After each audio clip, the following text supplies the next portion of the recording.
Hello friends, இன்றைக்கி நம்ம எங்கே இருக்கோம்னா பப்பாத்தியம்மன் கோவிலில் இருக்கோம்.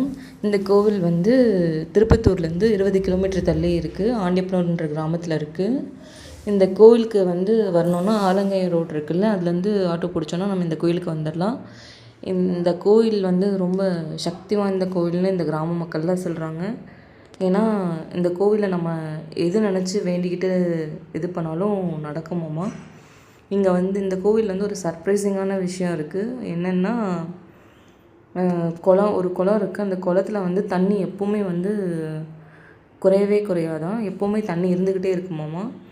அதில் வந்து இப்போ நம்ம கோயிலுக்கு போகும்போது வந்து நம்ம வெளியிலேயே பூஜை சாமான்லாம் வாங்கிட்டு வந்துடணும். ஏன்னா இந்த கோவிலில் வந்து எல்லாமே ரேட் அதிகமாக தான் சொல்கிறாங்க. ஒரு வாழைப்பழம் கூட ஒரு அதிகமாக தான் இருக்குது.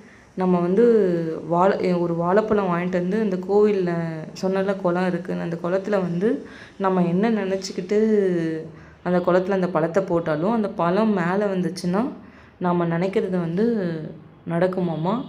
அதுவே அந்த பழம் உள்ளே போயிடுச்சுன்னா நம்ம நினைக்கிறது வந்து நடக்காதாம்மா. நிறைய பேர் வந்து பொரி இந்த மாதிரிலாம் வாங்கிட்டு வந்து போடுறாங்க. இந்த கோயில் பார்க்கும்போது வந்து நல்ல இதாக இருக்குது, நல்ல சூப்பராக இருக்குது. நிறைய செடி உட்காந்து நம்ம இது பண்ணிட்டு கூட போகலாம். ரொம்ப நேரம் இருந்துட்டு கூட போகிற மாதிரி தான் இருக்குது. பொங்கல் வைக்கிறாங்க நிறைய பேர்.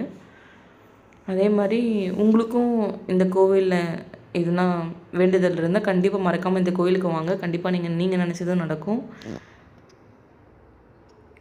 இந்த கோவிலில் வந்து கல்யாணம் ஆகாதவங்களுக்கு கல்யாணம் ஆகிறதும், அதே மாதிரி வேலை கிடைக்கலனா வேலை கிடைக்கிறதும், அதே மாதிரி குழந்த பிறக்கலனா குழந்த பிறக்கிறதுக்கும் நம்ம இதெல்லாம் தெரிஞ்சுக்கிறதுக்காக நம்ம இந்த கோயிலுக்கு கண்டிப்பாக வாங்க.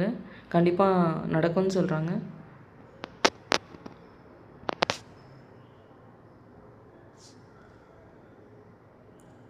எங்கள் சேனலை மறக்காமல் லைக் பண்ணுங்கள், ஷேர் பண்ணுங்கள், மறக்காமல் சப்ஸ்கிரைப் பண்ணுங்கள்.